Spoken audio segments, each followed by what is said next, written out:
ሰላም ጤና ይስጥልኝ ውድ የሐሴት ስፖርት አድማጮች፣ በዛሬው ከስፖርት ማህደራችን የ20 ዓመቱ ታላቅ ፉክክር የመጨረሻ ምዕራፍ ሊዮኔል ሜሲ ወይስ ክርስቲያኖ ሮናልዶ በዘንድሮው የዓለም ዋንጫ እንመለከታለን። በስፋት የማስደምጣችሁናል። አብራችሁ ይቆዩ። ሊዮኔል ሜሲ ወይስ ክርስቲያኖ ሮናልዶ? የ20 ዓመቱ ታላቅ ፉክክር የመጨረሻ ምዕራፍ የማይደገመው ታሪክ። የብራዚል ኮከብ ካካ የ2007ቱን የፊፋ የዓመቱ ምርጥ ተጫዋች ሽልማት ገና መውሰዱ ነበር። ነገር ግን ከጎኑ መድረክ ላይ የተፈጠረው የሚያሸማቅቅ አጋጣሚ በወቅቱ በኢንተርኔት በስፋት ተሰራጭቶ ምናልባትም ለትውልድ የሚተርፈው ታላቅ ፉክክር የመጀመሪያ ማሳያ ሆነ።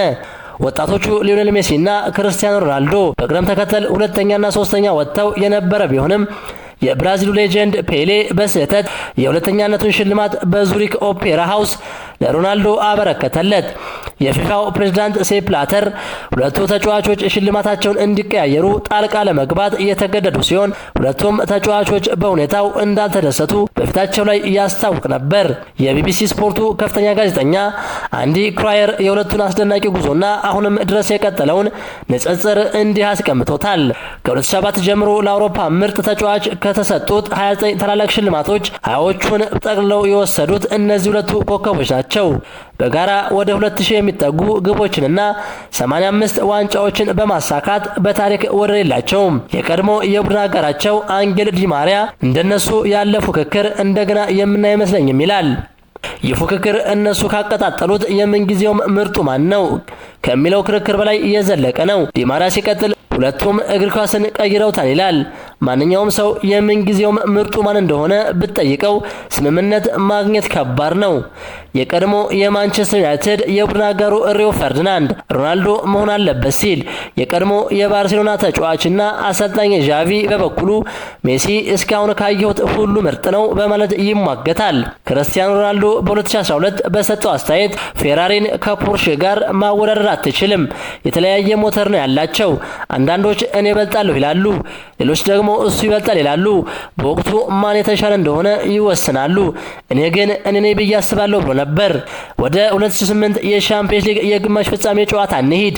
ማንቸስተር ዩናይትድ ከባርሴሎና፣ ሮናልዶ ከሜሲ ጋር ለመጀመሪያ ጊዜ ተገናኙ። ይህ ፍልሚያ በ2009 ሮናልዶ ማድሪድን ሲቀላቀል ወደ ላዕላይ ከፍታ ተሻገረ። ጥንዶቹ በስፔን አብረው በነበሩባቸው 9 የውድድር ዘመናት ሮናልዶ ለሪያል ማድሪድ በ438 ጨዋታዎች 450 ጎሎችን አስቆጥሯል። ሜሲ ለባርሴሎና በ476 ጨዋታዎች 471 አስቆጥሯል።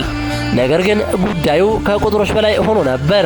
አሁን ነገሩ ግላዊ ሆኗል። የማህበራዊ ሚዲያ እድገት ማለት ዓለም ሁሉ በትኩረት ይከታተለው ነበር ማለት ነው። ለዚህም ማረጋገጫው በ2017 ሜሲ በሪያል ማድሪድ ላይ በ92ኛው ደቂቃ የማሸነፊያ ግብ ሲያስቆጥር ማሊያውን አውልቆ ለደጋፊው አሳይቷል። ከጥቂት ወራት በኋላ ሮናልዶ በባርሴሎና በስፔን ሱፐር ካፕ ጎል ሲያስቆጥር ያንን አከባበር በትክክል መልሶ አድርጎታል። ፉክክሩ በቁጥሮች ሲለካ እንዲህ ነው። ጠቅላላ የካሪር ግቦች ሮናልዶ 973፣ ሜሲ 910። ዓለም አቀፍ ግቦች ሮናልዶ 143፣ ሊዮኔል ሜሲ 116።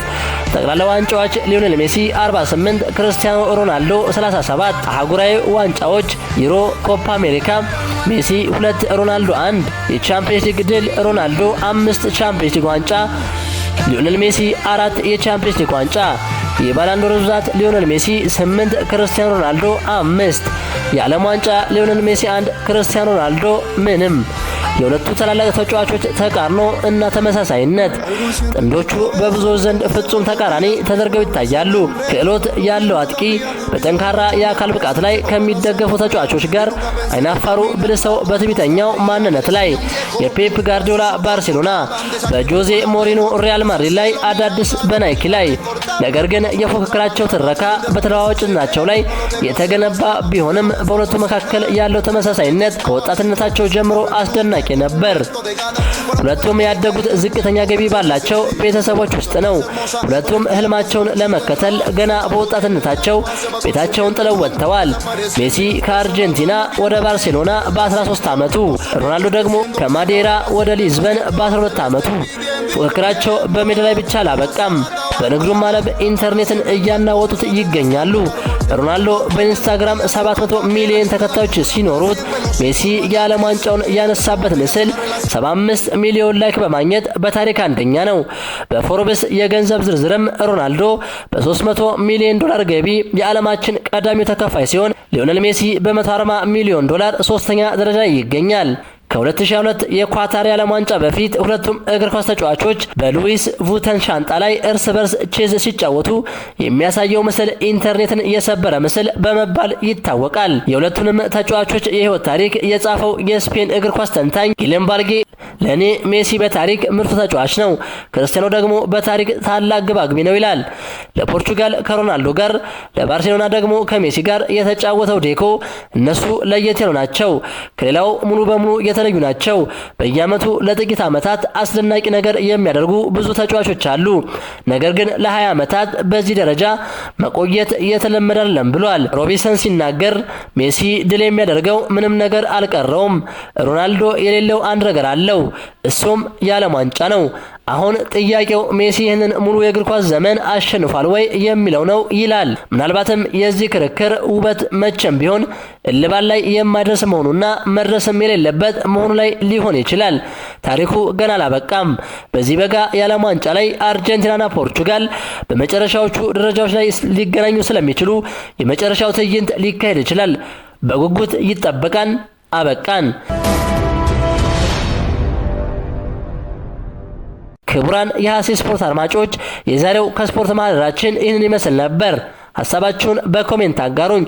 ለሌሎችም እንዲደርስ ሼር አድርጉት። ቸር ተመኘን።